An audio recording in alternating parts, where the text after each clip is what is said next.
লা ইলাহা ইল্লাল্লাহ মুহাম্মাদুর রাসূলুল্লাহ। পুরো কায়নাতের শ্রেষ্ঠ পুরুষ আমার নবীজি মুহাম্মদ সাল্লাল্লাহু আলাইহি ওয়াসাল্লাম। দেখলাম প্রিন্স মামুন নাকি সৌদি আরবে উমরা করতে গেছে। যারা আমাকে হেট করে, যারা আমাকে ঘৃণা করে, আল্লাহ তাআলা তাদেরকে হেদায়েত দান করুক, তারা যেন বুঝতে পারে সবকিছু, এবং তাদেরকেও আল্লাহ তাআলা তৌফিক দান করুক, তারাও যেন হজ করতে পারে, উমরা করতে পারে। আমার 2026 সালের প্রথম জুম্মার নামাজ আদায় করলো প্রিন্স মামুন সৌদি আরবে। 2026 সালের প্রথম জুম্মা আল্লাহর ঘরের সামনে। আলহামদুলিল্লাহ, আলহামদুলিল্লাহ গাইস, জীবনে আর বেশি কিছু চাওয়ার নাই ভাই।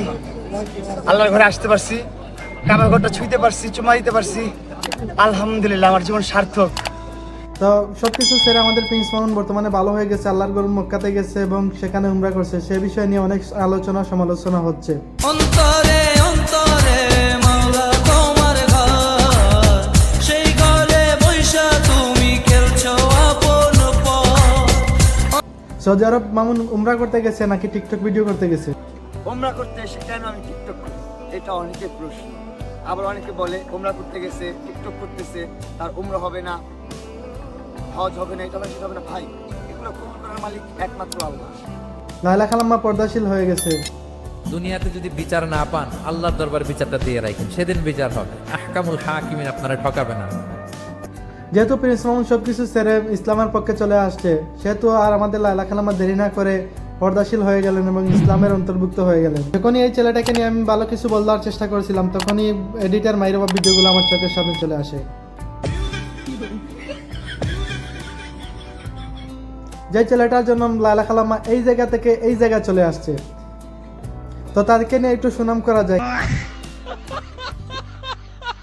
কাবা ঘর ছুঁইতে পারছি, আল্লাহর কাছে মাফ চাইতে পারছি, এটাই অনেক কিছু।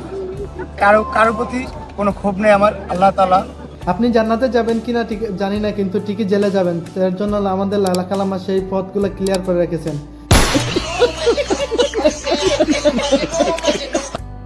মানে আমাদের বাংলাদেশের আসামিরা যখন মামলা ওয়ারেন্ট করতে করতে দেশ থেকে পালিয়ে যায়, ঠিক তখনই আমাদের লায়লা খালাম্মা বুদ্ধি করে আপনি দেশের বাইরে থাকতে আমাদের লায়লা খালাম্মা ওয়ারেন্ট রেডি করে দিয়েছেন।